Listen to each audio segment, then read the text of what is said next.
Buenas tardes, bienvenidos a Biología sin Fronteras, programa virtual científico-cultural de la Facultad de Ciencias Biológicas de la Universidad Nacional Pedro Ruiz Gallo. A nombre del señor decano de la facultad, tengan ustedes una muy buenas tardes y bienvenidos a este programa que recibe a científicos extranjeros, peruanos, nacionales, de nuestra universidad, de otras universidades, estudiantes de los últimos grados, estudiantes destacados que tengan una ponencia para presentar en este programa que enriquece no solamente la cultura, sino la ciencia y la tecnología del Perú y del mundo entero. Entonces, en esta tarde hemos invitado al doctor Diego Antonio Leonardo Cabrejos, egresado de nuestra facultad, y con sus estudios de posgrado en Sao Carlos, Brasil. Y en esta oportunidad nos va a hablar sobre estudios estructurales de la biosíntesis de vitamina C en Mixaria dubia camu camu. Te dejamos con usted, el doctor Diego Antonio. Adelante, doctor. Muchas gracias, Pedro, por la invitación y también muchas gracias a la facultad, al profesor Jorge Fupuy y al profesor también Jorge Chanamé, decano de la facultad, por la invitación, ¿no?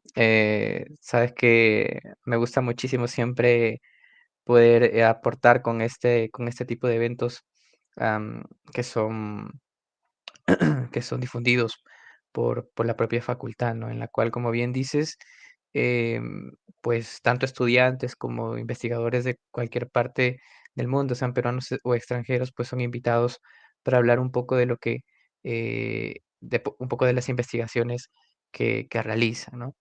Y sobre todo, pues siempre bastante contento de poder ayudar a, al alma mater, ¿no? A la Facultad de Ciencias Biológicas de la Pedro Ruiz Gallo. Am, entonces, hoy día les voy a hablar un poco sobre el trabajo que estamos haciendo para entender la vía de biosíntesis de vitamina C en Camu Camu, hablando específicamente sobre la vía de Smirnov-Weller, em, que es un proyecto que nace en la Universidad Nacional de la Amazonía Peruana con el grupo del profesor Juan Carlos Castro, ¿no? Eh, y, y pues en colaboración con el profesor, ¿no? Nace la idea de querer entender desde un punto de vista bioquímico y molecular la vía, ¿no? Y de cierta forma, pues como nosotros aquí en el Instituto de Física tenemos las herramientas para poder eh, hacer este tipo de investigaciones, ah, utilizando pues este sistema de colaboraciones, ¿no?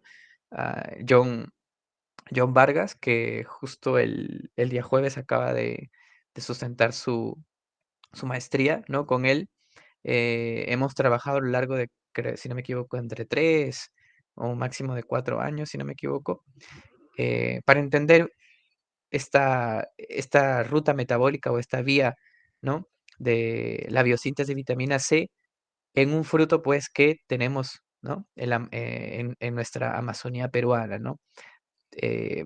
Sobre todo para dar em, ese realce, ¿no? A estudios que tengan que ver con especies, pues, de nuestro país, ¿no? Si bien es cierto, el camu camu no es endémico, por ejemplo, de nuestra región peruana, sino de toda la Amazonía, aún así, pues, podemos decir que camu camu también es u una especie, una planta peruana, ¿no? Entonces, voy a comenzar hablando un poco sobre por qué es que nosotros nos animamos, ¿no? A trabajar con vitamina C y en Camu Camu, ¿no? Pues sabemos que la vitamina C, ¿no? O también conocida también conocida como ácido ascórbico, es es una vitamina que tiene como una función principal, pues ser un antioxidante, ¿no? Que ayuda a proteger a las células contra los daños causados principalmente por los radicales libres, ¿no? Sabemos pues que debido a todas las reacciones bioquímicas, nuestro cuerpo constantemente, ¿no? Aparte de producir todo lo necesario para poder mantener nuestro metabolismo estable, ¿no? Al mismo tiempo, pues nosotros generamos estos radicales libres, ¿no? Y que si no tuviéramos nosotros un mecanismo, ¿no? De contrarrestar estos radicales libres, pues nosotros podríamos llevar a una desestabilidad de la función celular, ¿no? Podríamos desencadenar apoptosis, podríamos desencadenar inclusive diversas enfermedades. Es más, hay muchas enfermedades que se relacionan con cuando hay un descontrol, ¿no? De los radicales libres dentro de la célula. ¿Cierto? Entonces allí radicaría la importancia de la vitamina C, ¿no? Porque ayuda a proteger a las células contra los radicales libres debido a su función antioxidante, ¿cierto? Sin embargo, pues también tiene otras funciones dentro de nuestro organismo, ¿no? Pues está relacionada con la síntesis de colágeno, por ejemplo, está involucrado en la cicatrización de heridas, ayuda o aumenta la absorción de hierro, ¿no? Al momento de consumir el hierro, ¿no? Y también es una fuente importante para la respuesta inmunológica, ¿no? Entonces aquí nosotros vemos, de cierta forma, algunas eh, de las funciones que nos mostrarían por qué llamaría la atención o por qué es importante para nosotros estudiar la vitamina C, ¿no? Además, pues tenemos estos relatos antiguos, ¿no? Que habían, por ejemplo, los marineros, ¿no? Que sufrían de escorbuto y a inicio pues no se entendía por qué es que los marineros sufrían de esa enfermedad hasta que se dieron cuenta que era por falta de vitamina C y simplemente con consumo de la vitamina C pues era el tratamiento para esta enfermedad, ¿no? Entonces, desde ya bastante años atrás, ¿no? Conocemos la importancia de la vitamina C y sobre todo si es que hay deficiencias del consumo de vitamina C. Ahora, si nos vamos a usos que no tienen nada que ver con el correcto funcionamiento de nuestro metabolismo o funciones celulares, pues vemos que la vitamina C también la podemos usar como cosméticos, la podemos usar, tiene uso dermatológico, ¿no? Como suplemento energético, inclusive como pigmentación, ya sea para pigmentación de alimentos o pigmentación, ¿no? Para textiles, inclusive, ¿no? Y dentro de todos estos, para la industria, ¿no? Llama mucho más la atención su función como cosmético y su función como suplemento energético, ¿no? Como suplemento energético, pues, porque hay una propaganda, pues, bastante grande, ¿no? En el que el consumo de vitamina C, pues, debido a su actividad antioxidante, te ayudaría a prevenir el estrés, o perdón, te ayudaría a prevenir, pues, este, o a controlar, ¿no? Los productos del estrés, te ayudaría a prevenir el cáncer, en fin, le hacen una propaganda bastante grande, ¿no? Con relación al suplemento energético y al mismo tiempo, para la industria, pues también le llama la atención como un uso cosmético, ¿no? Porque la utilizan como mascarilla, sobre todo para, eh, le dicen como es un rejuvenecedor, o algo así, si no me equivoco, pues tiene el uso como cosmético la vitamina C, ¿no? Debido a su protector, debido a su función principal de antioxidante, ¿no? Entonces vemos que para nosotros, ¿no? Para la humanidad, pues la vitamina C cumple unas funciones celulares muy, muy, muy importantes y al mismo tiempo, pues desde el punto de vista industrial, ¿no? La vitamina C también resulta ser importante, ¿cierto? Ahora, ¿cuáles son las fuentes o cómo nosotros podemos obtener la vitamina C, ¿no? Los humanos no sintetizamos vitamina C, ¿ok? Los mamíferos no sintetizan la vitamina C. Hay una vía, ¿ok? Para poder sintetizar la vitamina C en mamíferos, sin embargo, la cantidad o la concentración que se sintetiza es mínima. Entonces, en realidad nosotros obtenemos la vitamina C no por síntesis, sino por ingesta, ¿ok? Entonces, la principal fuente serían entonces las frutas o verduras, pues, que sean ricas en vitamina C, ¿cierto? Sin embargo, ah, dentro de las frutas o las verduras que contienen vitamina C, pues tenemos de cierta forma algunas frutas o algunas verduras que son frutas o verduras modelo, ¿no? Por excelencia te dicen, ¿quieres consumir vitamina C? Entonces, tómate un jugo de naranja, tómate un jugo de limón, come kiwi, em, entre otros frutos, ¿no? Sin embargo, por ejemplo, también hay otros tipos de verduras como el brócolis, como la espinaca, como el perejil, ¿no? Que también contienen vitamina C, pero en una menor concentración, ¿cierto? Ahora, si nosotros nos vamos hacia los alimentos, ¿no? Que son considerados como modelos, ¿no? Para consumo de vitamina C, si nosotros analizamos 100 gramos de pulpa de estos alimentos, ejemplo aquí como naranja o kiwi, nosotros observamos que a cada 100 gramos de pulpa, nosotros en la naranja encontramos 0,05 gramos de vitamina C y en el kiwi 0,085 gramos de vitamina C, ¿no? Entonces, de esta forma, el kiwi nos daría un aporte un poco mayor de concentración de vitamina C, ¿cierto? Sin embargo, nosotros en la Amazonía peruana tenemos un fruto que es bastante interesante, sobre todo con relación a la concentración de vitamina C que puede proporcionar o que tiene a cada 100 gramos de pulpa específicamente, ¿cierto? Y uno de estos frutos, pues, es el camu camu, o también llamado por su nombre científico como Miseria dubia, ¿no? ¿Por qué resulta entonces camu camu interesante? Pues porque camu camu puede tener desde entre 0,96 hasta casi 3 gramos de vitamina C por cada 100 gramos de pulpa. ¿Cierto? Entonces, aquí en este mapa nosotros podemos observar que cuáles serían las principales regiones productoras o donde nosotros encontramos camu camu, ¿no? Y efectivamente vemos que es en toda la región amazónica peruana.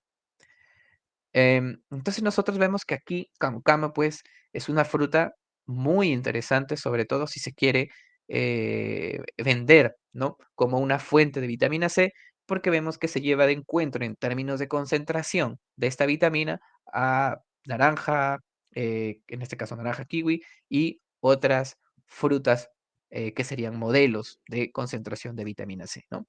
Entonces aquí vemos que ya resulta interesante, ¿no? Entonces, básicamente así nace la curiosidad, ¿no? Por estudiar camu camu, ¿no? Porque dicen, bueno, tiene que haber alguna razón por la cual la vitamina C en camu camu está en altas concentraciones, ¿no? Entonces aquí nosotros tenemos dos caminos que nosotros deberíamos estudiar, ¿no? Uno, primero, entender cuáles son las diferentes vías, las diferentes rutas, o cómo es que se sintetiza la vitamina C dentro de camu camu, ¿no? Primero necesitamos entender el proceso de biosíntesis de vitamina C en la planta, em, poder nosotros, quién sabe, determinar si las enzimas que participan de la producción de la vitamina C en la planta, ¿no? En camu camu, serían enzimas superactivas, ¿no? Podríamos llamarla inclusive superenzimas, ¿no? Grandes productoras de vitamina C, ¿no? Hay múltiples vías de síntesis de vitamina C en la planta, como en otras plantas. Hay otras plantas que tienen 5 vías diferentes, ¿no? Y cada una de ellas al final se interconecta para la producción de vitamina C. ¿Ok? O simplemente es un fenómeno de regulación de la expresión de los genes, ¿no? En la cual en camu camu, pues, hay una alta producción de toda esta vitamina por causas que no están relacionadas con características intrínsecas de las enzimas, sino estaría más relacionada em, con control de la expresión de los genes o inclusive una tolerancia mayor a concentraciones de vitamina C intracelular, ¿no? Entonces son diversas formas o diversos caminos que nosotros podríamos tomar para poder entender este mecanismo de biosíntesis de vitamina C y entender por qué es que camu camu tiene tanta concentración de vitamina C, ¿cierto? Entonces, por el momento, nosotros comenzamos a estudiar camu camu para entender primero la ruta metabólica, ¿no? La vía metabólica de la biosíntesis de vitamina C.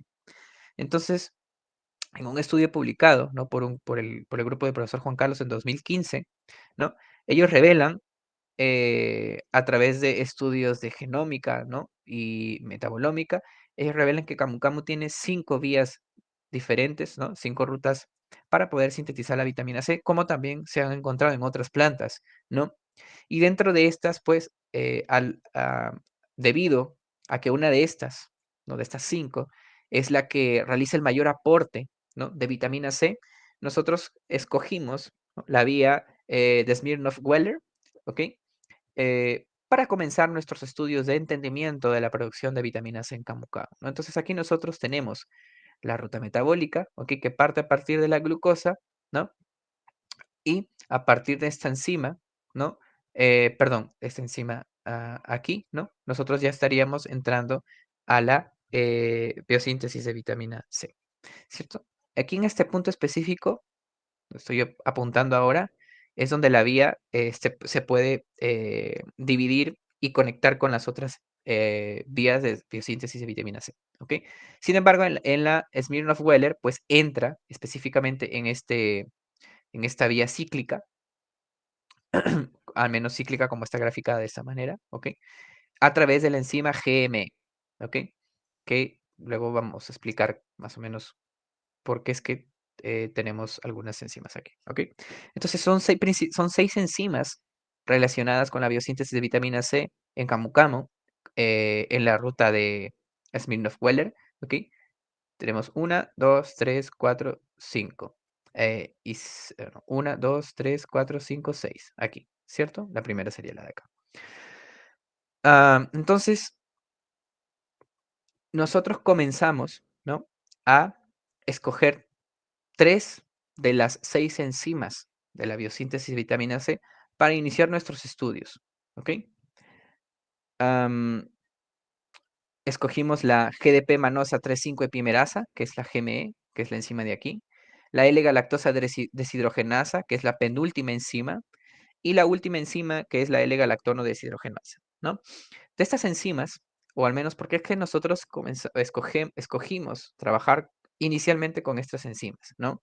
Porque la GME, esta epimerasa, no tiene una interconexión entre la biosíntesis de ácido ascórbico y la biosíntesis de otros polisacáridos, y además también tiene una conexión con otras vías o otras rutas metabólicas, tanto de la biosíntesis de vitamina C como otros tipos de rutas metabólicas, ¿ok? Entonces es una enzima bastante interesante, sobre todo porque realiza una función de primerización, ¿no? La L-galactosa deshidrogenasa, ¿no? Que es la penúltima enzima, nos resultó también interesante porque es una enzima a la cual se le ha catalogado como una enzima clave para la regulación de la vía. Es decir, hay un trabajo, un estudio que indica que el ácido ascórbico a través de, o sea, es decir, el producto final de la vía, ¿no? Que sería la vitamina C, ¿no? El ácido ascórbico haría tendría una función reguladora a través de un feedback, ¿no? En el cual pues la misma alta concentración de ácido ascórbico bloquearía la actividad de la enzima y con esto pues ya no habría más producción de vitamina C, ¿no? Entonces también es una enzima clave dentro de toda esta vía, ¿no? Y la última enzima pues tiene su propia importancia porque es esta enzima la que produce el ácido ascórbico, ¿no? Y además porque esta enzima, ¿no?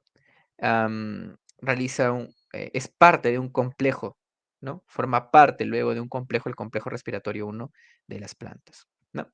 Entonces, si bien es cierto, esta ruta metabólica tiene 6 enzimas, nosotros comenzamos nuestro trabajo apenas entendiendo estas 3 primeras enzimas, ¿no? Y como nosotros queríamos entender la parte molecular, la parte bioquímica de estas enzimas, pues decidimos nosotros realizar estudios en biología estructural, ¿no? Que es un área que va a mezclar tanto la bioquímica, la biología molecular, la bioinformática y la biofísica, ¿no? Estudios en biología estructural a nosotros nos ayudarían a entender, ¿no?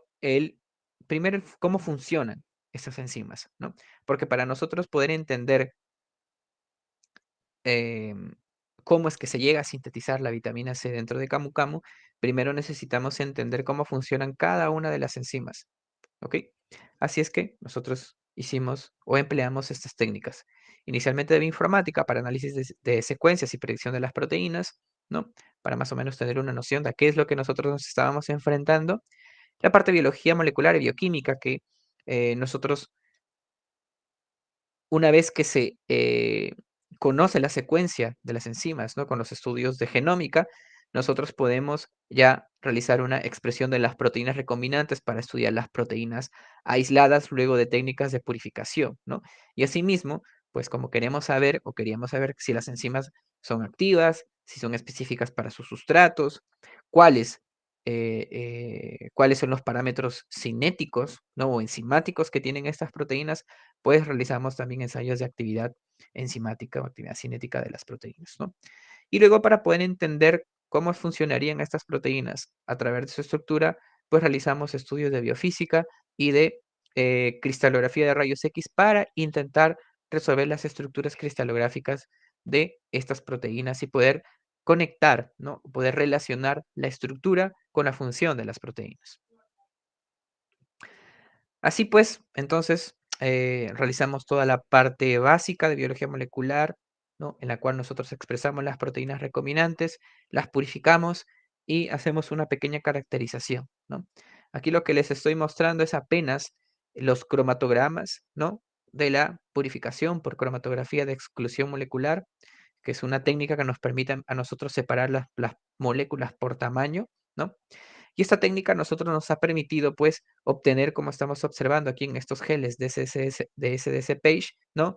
Las proteínas prácticamente puras, ¿no? Proteínas con, con únicos picos o con un único pico predominante para las tres enzimas, ¿no?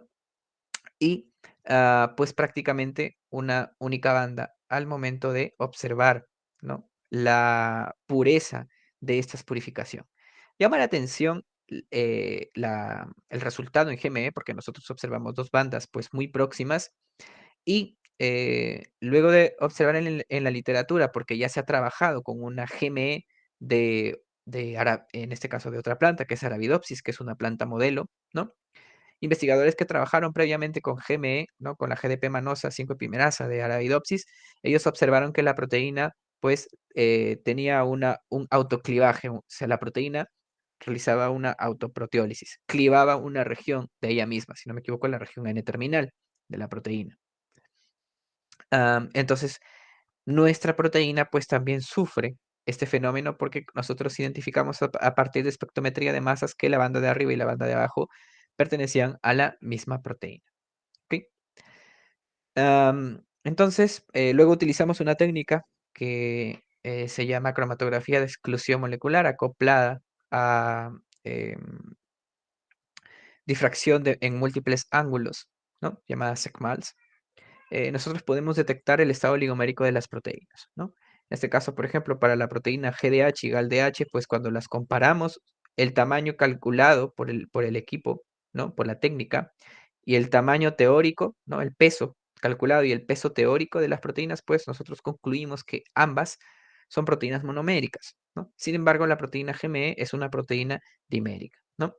Am, es importante entender este, para nosotros, a menos que luego tenemos pensado en trabajar con biología estructural, es decir, resolver las estructuras para encontrar la conexión entre la estructura y la función de las proteínas, conocer el estado oligomérico de las proteínas, ¿ok?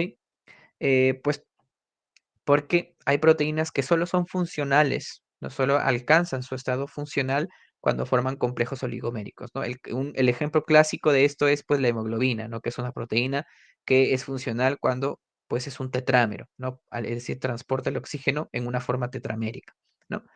En este caso, GALDH y GDH pues eran proteínas monoméricas y sin embargo GME es una proteína dimérica, ¿ok?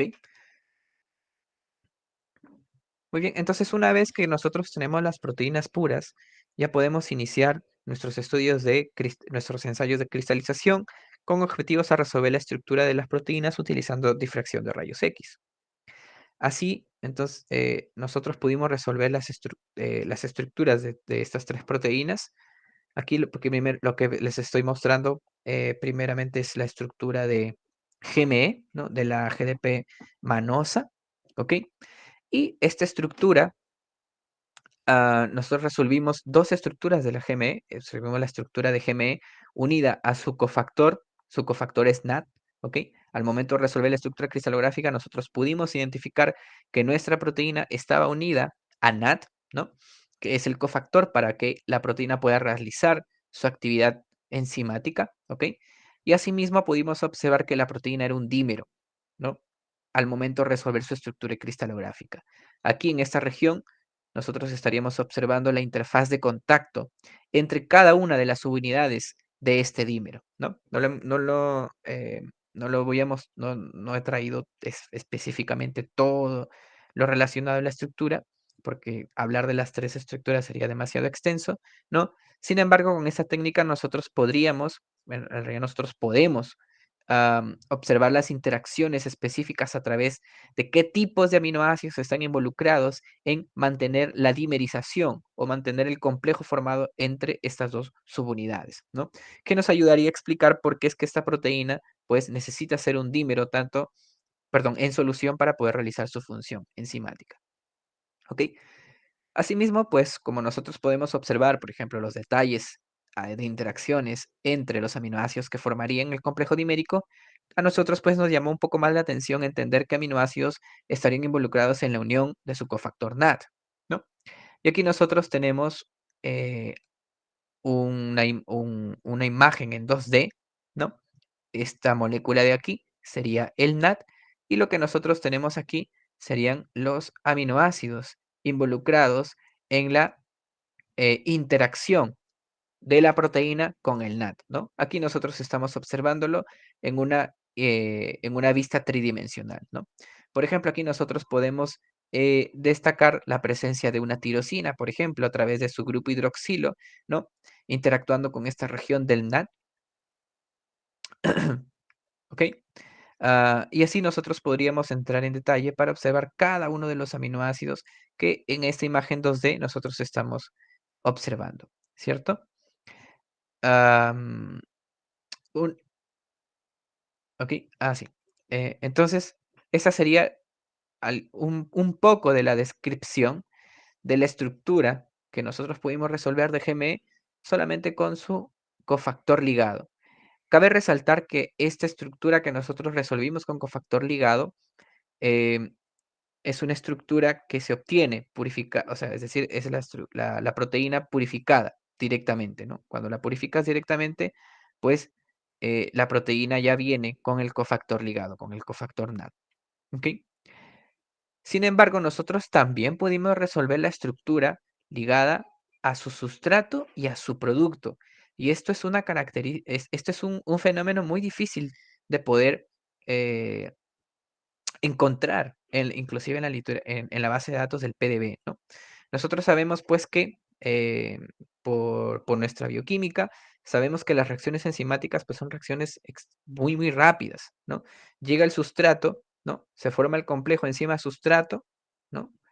Y luego, pues, la proteína tiene que liberar al sustrato. Y lo liberaría, bueno, en este caso, o casi siempre lo libera, a menos que pues hay una interacción covalente entre el sustrato y la proteína, cosa que sería raro, raro, ¿no? Entonces, para nuestra curiosidad, cuando nosotros resolvimos la estructura de la misma proteína, pero a la cual nosotros le colocamos el sustrato para ver si es que, para ver qué es lo que pasa, ¿no? Al momento de cristalizar la proteína, le colocamos el sustrato, la proteína cristalizó y resolvimos la estructura. Sin embargo, al momento de resolver la estructura, aparte del NAT ligado en la enzima, nosotros pudimos observar que la enzima tenía ligado tanto el sustrato como el producto ocupando la misma posición, ¿no?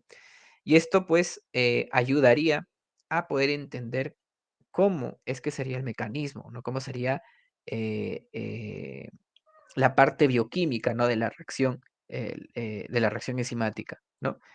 Esta misma característica ya la habían observado en, en Arabidopsis thaliana, ¿ok? Ya también habían observado que la proteína podía ligarse a su substrato, ¿no? Y a su producto, pero a través de mutaciones, ¿ok? Sin embargo, aquí nosotros estamos observando que simplemente habiendo agregándole el sustrato, pudimos resolver la proteína con sustrato y producto, ¿no? Un fenómeno bastante interesante. Y dentro de lo que se destaca, ¿no? Aquí nosotros tenemos nuevamente nuestra vista del NAT, ¿no? Voy a volver para que podamos observar aquí un número limitado de interacciones de la proteína con NAT, ¿cierto? Y cuando tenemos la presencia del cofactor, nosotros vemos que aumenta drásticamente, ¿no? Tanto la presencia de aminoácidos ligados al cofactor NAT, como la presencia de moléculas de agua que estarían involucradas en la unión de la proteína con NAT, que aquí no las estamos observando, ¿cierto? Y como podemos observar aquí, la imagen en la imagen 3D es un poco más, más complicada de observar, pero podemos ver efectivamente que hay algunos aminoácidos que se mantienen en la misma posición, ¿no? Como esta tirosina de aquí, que sería homóloga a la tirosina de acá, ¿no? Sin embargo, pues el número de interacciones aumenta, ¿no? El motivo por el cual nosotros observamos este aumento en número de interacciones entre el NAT cuando apenas está ligado al cofactor y el NAT después de haber sido ligado tanto al cofactor como a su sustrato, es porque ocurre un gran cambio conformacional en la proteína después de ligar el sustrato. Es decir, la proteína tiene un estado abierto cuando no está unida a su sustrato y cuando realiza su actividad enzimática tiene que cerrar este dominio que estamos observando aquí, ¿no? Tiene que cerrar el dominio para poder mantener el sustrato estable, realizar la actividad enzimática, ¿no? Y luego de que en este caso el producto se liberaría, este dominio vuelve a abrirse, ¿cierto? Para poder albergar nuevo sustrato, ¿no? Entonces aquí nosotros estamos observando un mecanismo de abertura y cerradura, ¿no? Y qué tipo de aminoácidos o cuáles son los aminoácidos que están involucrados en este fenómeno de abertura y cerradura, principalmente para mantener el cofactor, o en este caso, el cofactor unido en esta reacción enzimática, ¿no?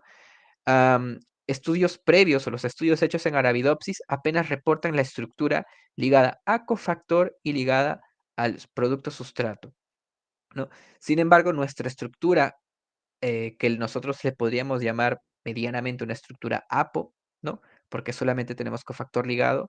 Esta estructura que les estamos presentando aquí, pues es una estructura inédita para esta proteína, ¿no? Y esto nos ha permitido a nosotros observar esta característica de la proteína que se abre y cierra al momento de ligar a su cofactor, ¿no? Al mismo tiempo, nosotros podemos evaluar, ¿no? Cada uno de los aminoácidos involucrados en la unión del sustrato y producto, ¿no? En el sitio activo de la enzima. Este es el sustrato, el guanosin 5-difosfato alfa D manosa, y el producto es el beta L galactosa, ¿no? Sin embargo, a pesar de que son dos moléculas diferentes, ¿ok? En la que cambia apenas la región del azúcar de esta región de aquí, ¿no? ¿Ok? Am, a pesar de que son dos moléculas diferentes, pues los aminoácidos que están formando las interacciones con el sustrato producto, pues son los mismos, ¿ok? Ah, entonces, esta parte, o al menos entender la estructura de la proteína con NAT, ¿no? Y la proteína con NAT y sustrato producto, nos ha permitido a nosotros entender un poco la dinámica la dinámica por detrás de la em, actividad enzimática de esta proteína, ¿no? Porque como les digo, previamente con la estructura de Arabidopsis thaliana ya se ha descrito y cuando nosotros comparamos nuestra estructura, ¿no? Con la de Arabidopsis, pues es muy, muy, muy parecida, ¿no? Sin embargo, lo que nosotros tenemos el plus es que hemos podido resolver la estructura previa, ¿no? Antes de realizar la actividad de la enzima. Ahora vamos a observar qué es lo que nosotros hemos encontrado con GALDH, ¿no? La galactosa deshidrogenasa. Pero antes de pasar a la parte estructural, me gustaría mencionarles unos resultados muy interesantes que hemos obtenido con la parte cinética. Con la enzima GME aún hemos realizado la parte cinética para encontrar los parámetros cinéticos de la enzima. Sin embargo, con la proteína GALDH, ¿no? Con la galactosa deshidrogenasa, sí, ¿no? Entonces aquí nosotros vemos que esta enzima utiliza como sustrato la L-galactosa y como cofactor el NAT oxidado, lo reduce y luego obtendríamos nosotros la L-galactono 1,4 lactono, que sería el sustrato para la última enzima, ¿cierto? Entonces, teniendo en cuenta estas características, una cosa que me olvidaba mencionar y que les había ya dicho al inicio, ¿no? Que esta enzima, pues, es importante porque hay un trabajo que muestra de que el ácido ascórbico, ¿no? Inhibiría la actividad de la enzima a través de sería una inhibición competitiva, es decir, el ácido ascórbico ocuparía la misma posición de la L-galactosa y la enzima pues no tendría actividad, ¿no? Entonces, bueno, teniendo en cuenta estas informaciones, nosotros fuimos a realizar para medir la actividad de la enzima, ¿no? Realizamos ensayos para observar el pH o el pH óptimo en el cual la enzima trabaja. Determinamos que el pH 7 es el pH óptimo en el cual trabaja la enzima. Y así nosotros hicimos, pues, nuestro ensayo para detectar los parámetros cinéticos de nuestra enzima, GDH, ¿no? La L-galactosa deshidrogenasa.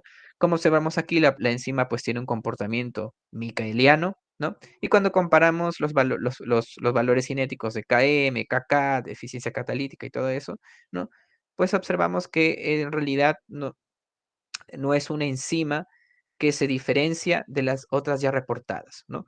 Porque dentro de todas las enzimas de la biosíntesis de vitamina C en general, en cualquier planta, en cualquier especie, la más estudiada es GDH. Entonces, ya hay reportes de diversas enzimas de arroz, de espinaca, de kiwi, de propia Arabidopsis, de pera, perdón, de durazno, es decir, de diversas plantas, ya hay reportes de la actividad de esta enzima, ¿no? Y cuando nosotros comparamos nuestros parámetros bioquímicos, pues perdón, cinéticos, la enzima no se alejaba mucho de las otras, ¿no?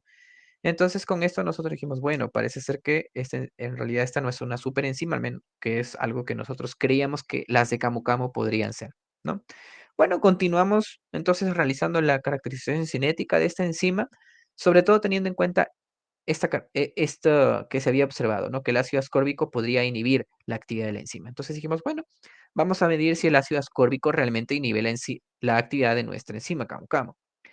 Y cuando realizamos la actividad, pues nosotros vemos que a concentraciones de 4.5 milimolar de ácido ascórbico, y cuando la comparamos, cuando no utilizamos nada de ácido ascórbico en la reacción, pues vemos que la actividad de la enzima realmente cae drásticamente, ¿no? Cae aproximadamente en un 80%, en un 75% la actividad de esta enzima, ¿no?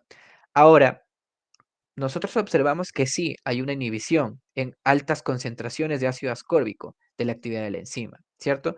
Sin embargo, el único trabajo en el que se ha mostrado que el ácido ascórbico inhibe la actividad de la enzima, y ese trabajo menciona que la actividad de la enzima se inhibe hasta en un 80%, es con apenas 1 milimolar de ácido ascórbico, que es un trabajo hecho en la GDH de espinaca, ¿no? Los investigadores hicieron lo mismo que estamos haciendo nosotros, pero con el reporte de ellos nos menciona que con 1 milimolar, pues esa enzima estaría más o menos aquí, ¿no? O sea, decaería bastante la actividad de la enzima.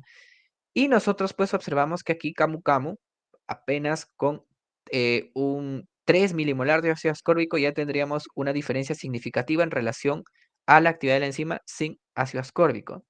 Entonces, esto pues nos animó un poco y dijimos, bueno, probablemente la enzima GDH no es una enzima muy eficiente, ¿no? Sin embargo, aparenta ser una enzima pues que tiene una mayor resistencia a la inhibición por Camu Camu y probablemente por ahí iría o estaría relacionado con que haya una alta concentración de vitamina C en Camu Camu, ¿no? Sin embargo, nos queda pues esta curiosidad, este bichito, ¿no? Entonces, como teníamos este financiamiento para poder nosotros sintetizar la GDH de espinaca, es decir, la misma proteína con la cual en 2004, ¿no? Unos investigadores habían hecho los ensayos y habían propuesto el feedback, ¿no? Que con 1 milimolar la enzima se inhibía. Nosotros, pues, ¿qué hicimos? Hicimos los mismos ensayos en GDH, pero de espinaca, que está aquí como SO, ¿no? Espinaca oleracea, que es el nombre de la enzima, ¿no? En, eh, entonces hicimos los ensayos en la GDH de espinaca, ¿no? Para poder observar que realmente Camu Camu sería una planta especial, en este caso la GDH de Camu Camu sería especial, porque tendría una mayor tolerancia, ¿no? Entonces hicimos los ensayos y como nosotros observamos, pues el fenómeno es bastante parecido con lo que habíamos encontrado en Camu Camu, ¿no? Es decir, con 0,75 hasta con 1.5 milimolar de ácido ascórbico, no había una diferencia significativa en la inhibición de la actividad de la enzima. Tendríamos que ir, así como en Camu Camu, con 3 milimolar o 4.5 milimolar para poder inhibir realmente la actividad de la enzima, ¿no? Entonces vimos pues que aquí probablemente hay bueno, aquí teníamos un problema porque no conseguimos reproducir los datos de los investigadores que habían realizado esto, ¿no? Entonces, am, con estos resultados nace otra curiosidad. Tenemos otra curiosidad, decir, bueno, el ácido ascórbico, ¿no? Como su nombre, propio nombre lo dice, es un ácido, si bien es cierto, es un ácido débil, pues cuando ya comenzamos a usar altas concentraciones, ¿no? Del propio ácido ascórbico, puede ser que nosotros encontremos estaríamos alterando el pH en el cual se realiza la actividad de la enzima, ¿cierto? Y nosotros observamos que si nosotros vamos eh, alterando el pH de la enzima, ¿no? El pH de la reacción, vemos que la actividad de la enzima también decae. Entonces, ¿qué vimos? Eh, nosotros comenzamos a medir el pH en el buffer en el que hacíamos la actividad enzimática, ¿no? A las diferentes concentraciones de ácido ascórbico y veíamos pues que el pH cae casi en una unidad, ¿no? De 7 a más o menos 6, ¿no? De 0 a 4.5 milimolar de ácido ascórbico, ¿cierto? Entonces, con esto ideamos una estrategia, aumentamos la concentración, en este caso de la sal, ¿no? Del buffer, que es el tris, aumentamos para 300 milimolar, también lo hicimos a 200 y observamos que aún había cambio de pH, pero a 300 milimolar de tris vimos que a pesar de que le colocábamos 4.5 milimolar de ácido ascórbico, pues no había una alteración de pH a 300 milimolar. Entonces dijimos, bueno, vamos, ¿qué les parece si hacemos, entonces repetimos estos ensayos 300 milimolar y miren lo que observamos?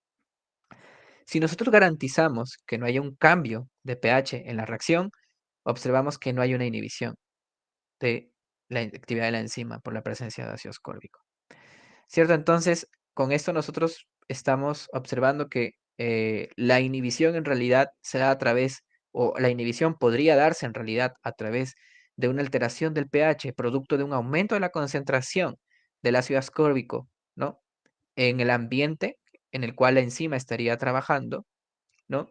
Y no sería una inhibición por tipo feedback, ¿no? Porque garantizamos que el pH no cambie y vemos que la actividad de la enzima, pues, tampoco cambia, ¿no? Entonces, un dato bastante interesante para nosotros. Y bueno, asimismo también pudimos resolver la estructura de la enzima, ¿no? Esta estructura es la estructura reportada por primera vez. Nosotros estamos describiendo una galactosa deshidrogenasa, una L-galactosa deshidrogenasa para cualquier especie, ¿ok?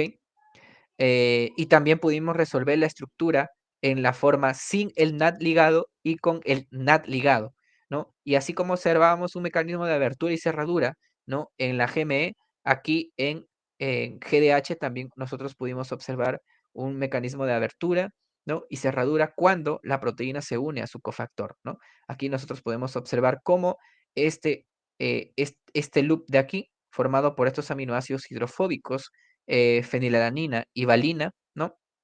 Cuando está el NAT presente, ¿no? Estos aminoácidos hidrofóbicos se acercan a una treonina que también es hidrofóbica y que al mismo tiempo también sufre un desplazamiento para poder cerrar el túnel, ¿no? Y mantener estable al cofactor, ¿no? Evitando que el cofactor salga del sitio activo y pues luego cuando se una el sustrato ocurra la actividad de la enzima, ¿no? Entonces es una forma de garantizar de que el cofactor esté presente al momento de la actividad de la enzima.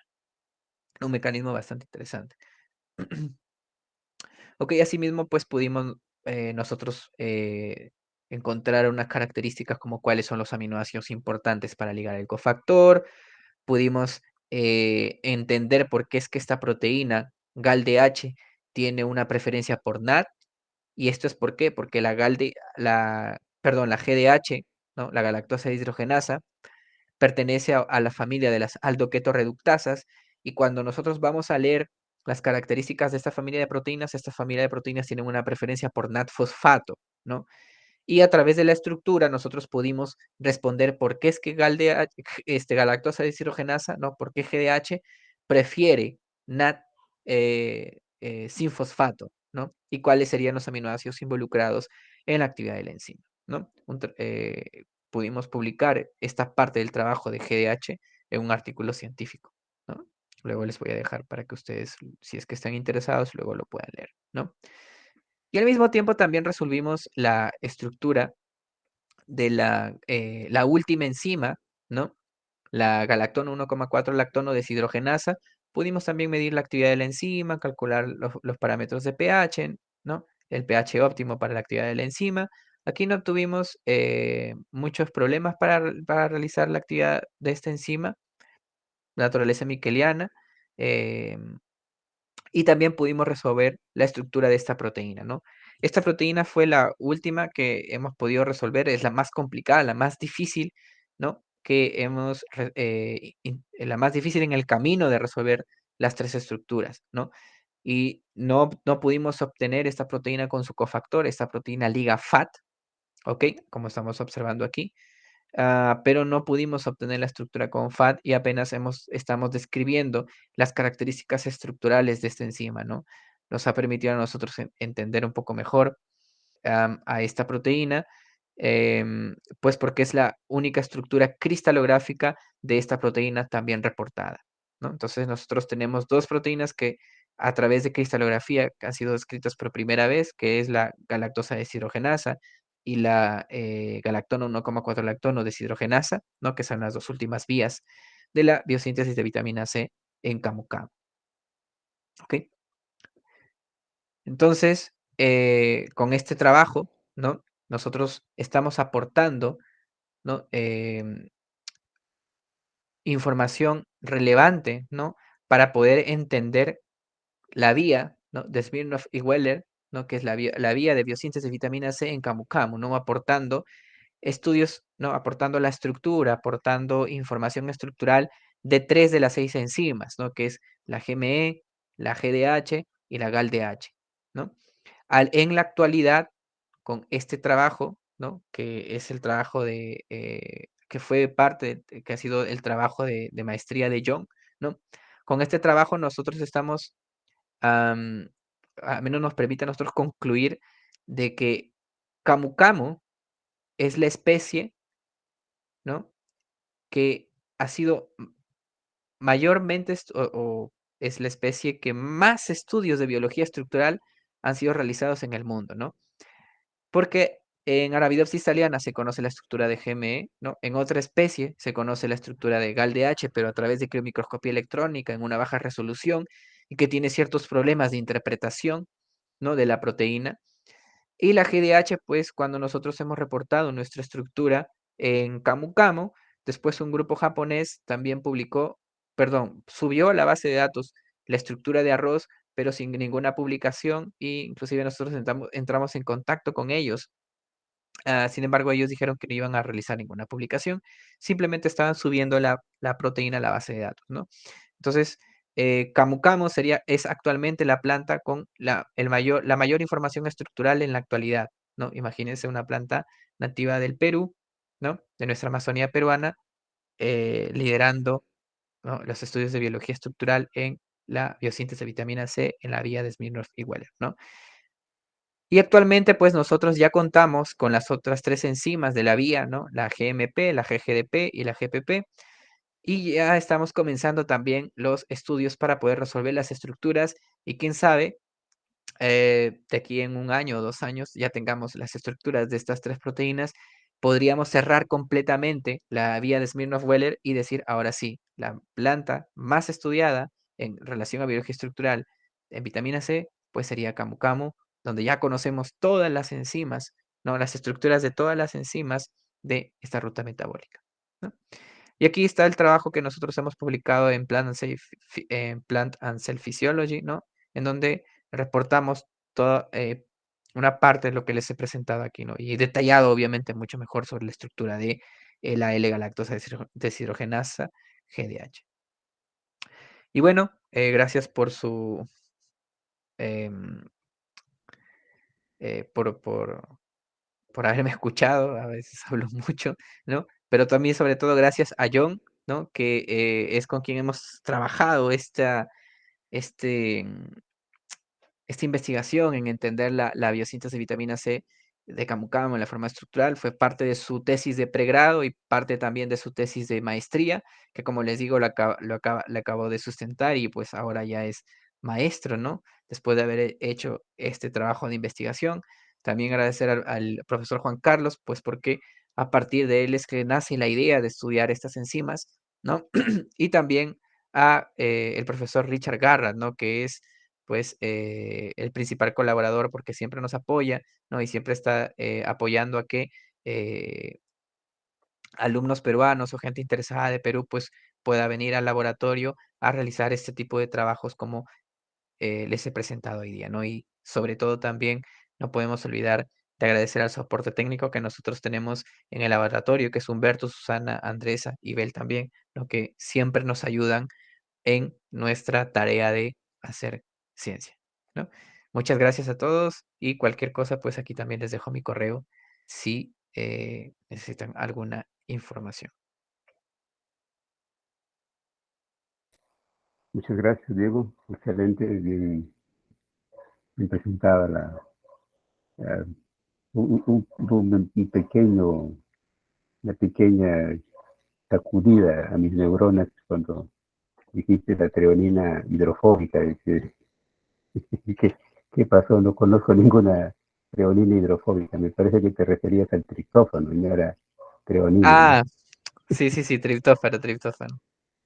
Ok, muchas gracias. Queda abierta para que puedan hacer los asistentes a través del Face alguna pregunta que quieran hacerle al doctor a Diego Renardo.